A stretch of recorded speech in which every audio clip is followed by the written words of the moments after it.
If I could go back to my first day in Light and Night, there are a few things I would do very differently. And it's not because I ruined my account or anything dramatic, but because I spent so much time figuring things out the hard way when the game could have felt so much smoother from the start. So in this video, I'm sharing the tips, discoveries, and little details from the closed beta that I wish I knew earlier.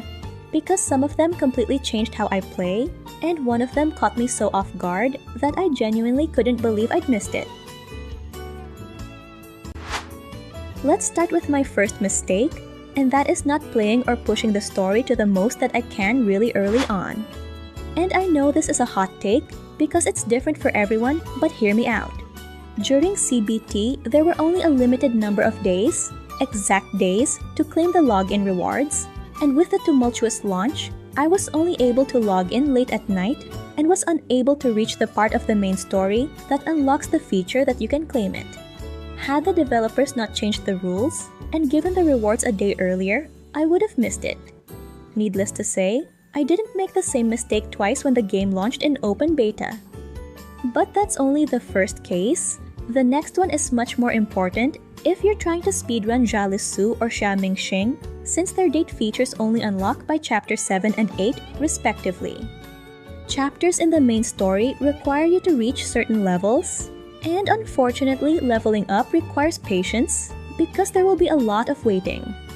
You see, there are only a few significant ways to gain experience, one of which is by using the Academy or the Scholarly Sojourn.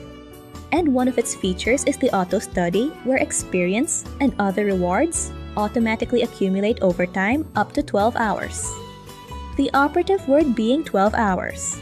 So try your best to log in and claim the rewards every 12 hours, and of course to try and unlock Scholarly Sojourn as soon as you can at Chapter 214. I know that for some it is common sense that you try your best to at least reach the part where you can deplete all of your stamina when starting games like these.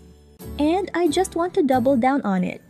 Of course, if that's not your type of gameplay, that's totally fine. Always focus on what makes you feel joy.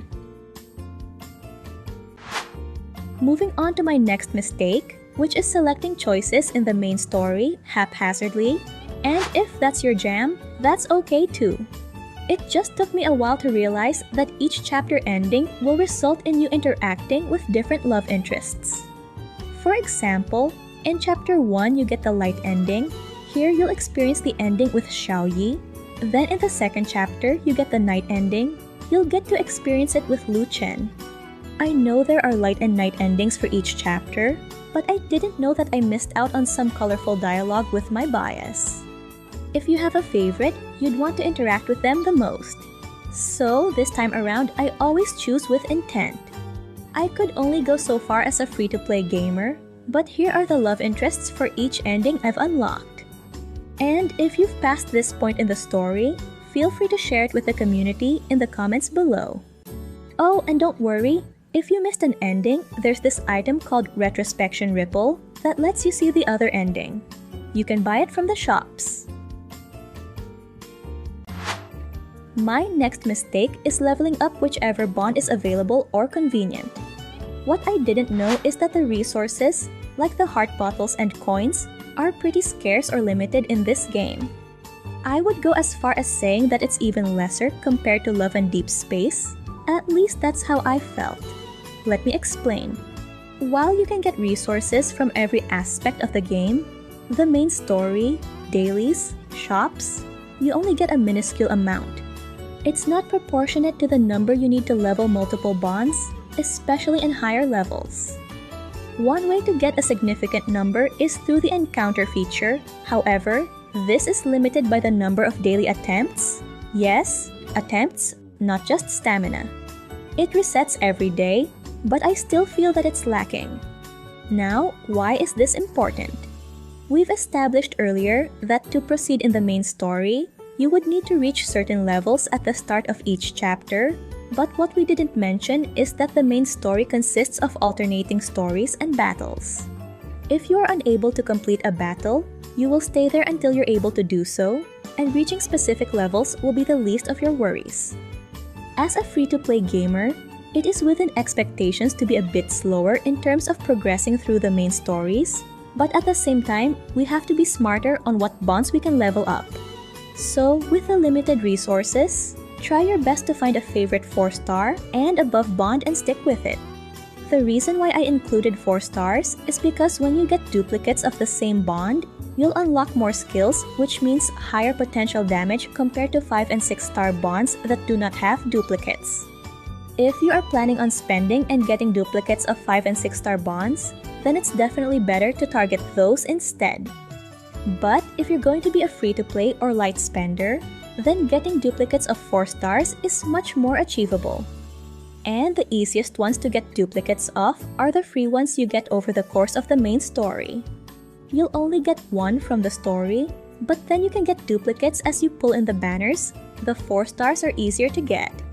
Of course, getting different 5 stars is a good thing if you want to experience the interactive stories. However, if you want to proceed with the main story faster, you'd want a stronger bond using duplicates. You see, the battles in this game limit the number of bonds and actions you can take, so you'd want your bond to be the strongest it can be. And that means unlocking its skills by getting its duplicates. The game also has this color system, called attributes, where if the bond matches the color of the inspiration fragment, you'll give out a higher damage in theory. So early in the game, I think it's safe to choose one favorite bond per color when resources are pretty limited. But when you have enough leeway, you can be more flexible with your bonds. Of course, that's just from my experience playing the game. You don't have to follow it. Play the game how you're most comfortable with. 5 stars and above bonds also have a reflection feature where you can increase some of its stats when you're able to collect all the required items. You can get them from the River of Reflection. Just take note though that you only have 10 daily attempts to gather the items, so it will take time to collect those. In line with that, remember to try and use your stamina to maximize all the daily attempts under encounter once you unlock it at Chapter 2-4. You won't regret it, I promise. And if you're enjoying the video so far, make sure to subscribe so you're always in the loop for the latest on Light and Night updates and gameplay tips. Going back to dailies, there's one more daily that I didn't take seriously at first, and that's the daily reset in the shop. Yes, I know about the daily gifts that you can purchase for free, you'll get them here. But what I didn't pay attention to at the start are the limits. I know you can only buy a certain amount, but its importance didn't click for me until much later on when I was in need of certain items, and I had to wait the next few days for it. Those items in question are the all-important upgrade materials, at least for me. Aside from bonds, you can also increase your own stats, which is done by upgrading your craftsmanship level. And these items are used here. You unlock personal growth after Chapter 211, and the goal is to advance your designer title from intern to assistant to junior to senior, and so on. The higher your title, the more bonus you get. But the higher the title, the higher the craftsmanship level is required. At first, you'll only need basic upgrade materials, but as you advance, you would need to synthesize more materials, and you will need a lot. So, try your best to collect little by little every day, and don't sleep on this because not only will it get you far, but also you'll also receive outfits as you advance your designer title. By the way, the gallery also sells limited quantities of bond upgrade materials, so definitely check it out daily as well.